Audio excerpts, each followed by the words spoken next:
Welcome back to Skee TV. Believe it or not, so many fans showed up for this next guest, we had to bring in extra security. Please help me welcome G-Eazy.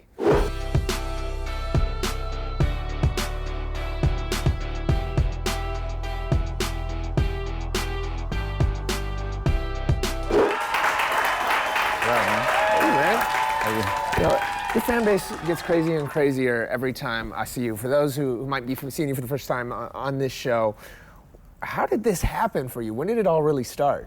Man, I woke up one day and then all of a sudden all the girls loved me. I said, this wasn't that way yesterday. How'd it happen? No big like cosign that came in and was like follow him and all that. It was just a gradual thing. Nah, no cosign, no like huge like hit song, on the radio 24/7 or anything. It was just like a cultural thing, very gradual. Just a lot of persistence and hard work. It's great. You got the new album, When It's Dark, out. And why'd you go with this title? It's a darker record. I mean, it's an evolution from the last one. I feel like any album is kind of like a snapshot. It's like a chapter in somebody's life, So this is this window, you know what I mean? It's like the last album took me from nothing to something. Like nobody saw any of that coming, It's like all of this work had been leading towards that last record, and I think it surprised a lot of people. It sold a lot more than anybody thought it would. The music caught people off guard, and then all of a sudden you're in the game. It's like you're a player now. Your whole life changes. A year passed by, and 200 of those days were probably spent playing shows. And it's like all of a sudden everything's different, and you just try to maintain a balance throughout it all. Try to maintain some perspective and some, stay down to earth or whatever. And life is just this crazy roller coaster. Just try to keep your head on straight, try not to go crazy. And you just dropped the video with Me, Myself, and I. It's real introspective and things, and it's bigger than you've ever been, yet it seems like you're in a different place. Well, that's the thing, man. It's like, life changed dramatically, and it's a fun job, you know what I mean? This is what I've always dreamed of, and it's beautiful.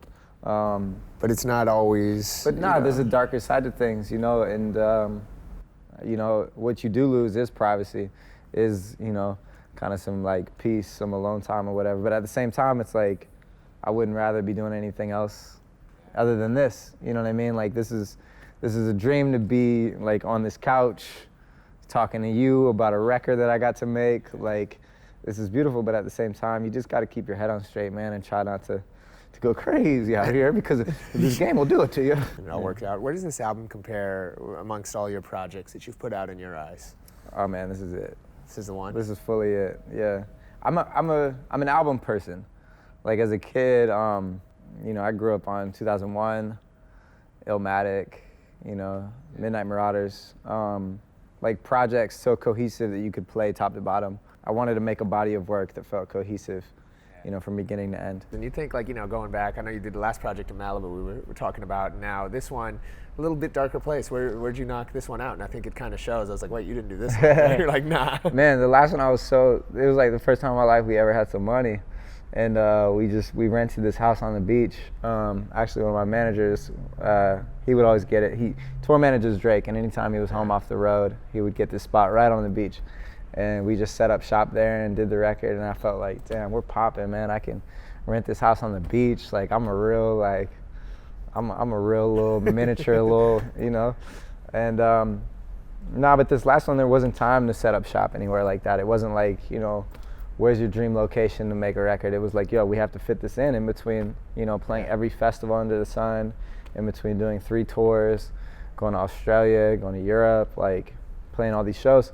So a lot of it was in Atlanta, working with like a bunch of strangers, in a city where I don't really know a lot of people like that. Like I go down there and I meet Southside for the first time, and all these different producers that they had me lined up to work with. And we just clicked and made good music, but it was really like a, camp out and turn your phone on airplane mode and just work kind of thing. We did a lot of time in New York, spent most of my summer in New York, a lot in LA, of course, went up back home to the Bay. And every day was just commitment. If I wasn't playing a show, I was in the studio 16 hours a day in a cave of a room with no windows with my phone on airplane mode. You mentioned earlier Jay-Z, you connected with him. Yeah, man, I ate lobster with Jay-Z. I think I have a feeling I'm gonna hear that in a song coming up. How'd you get connected with Jay, and what did you really take away from? I wanted to just like take out my phone and text every friend I knew, like, yo, I'm at dinner with Jay-Z right now. It's inspiring. Anytime you get to meet any of your heroes, you know, and then just like have conversation and just chill. I mean, we talked about gangster movies and we talked about basketball. This is before the season had started, so he asked me who I thought would win the championship this year, and I guess. Looked him dead in his eyes and said my Warriors will be right back there. Yeah, no, it was classic. It was dope. And your fans are nuts, so we actually take questions from Snapchat at DJ Skee right now, so we're gonna get a couple directly from the audience. How old were you when you started rapping? Do you think it's now too hard for somebody to become famous like you did? Nah, I mean, I was like 12, 13. It's all about the work you put in and doing it for the right reasons, and doing it because you love doing it, not doing it because you expect some kind of payoff or you want to be famous or whatever. Because if you do it because you genuinely enjoy just making music, then as long as you get to make music, then that should be what matters, you know, and you just get to stick with it. Bailey asks, with the road to where you're at today taking so long, was there ever a point you almost gave up, and why didn't you? No, man. Like, even at my brokest, maybe I'm delusional.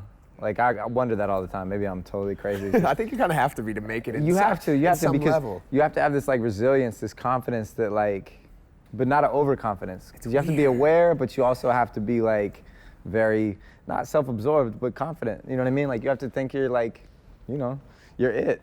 And you're not it. So you gotta, you know, think you have it at times that you really don't, but at the same time, be self-aware enough to like stay humble and keep working hard. But you know, as long as day to day you're making some kind of progress, you know. Congratulations on all your success. G, yeah. Thank you so much for coming up here. You're welcome anytime. Ladies and gentlemen, G-Eazy right here on Skee TV. We live from LA.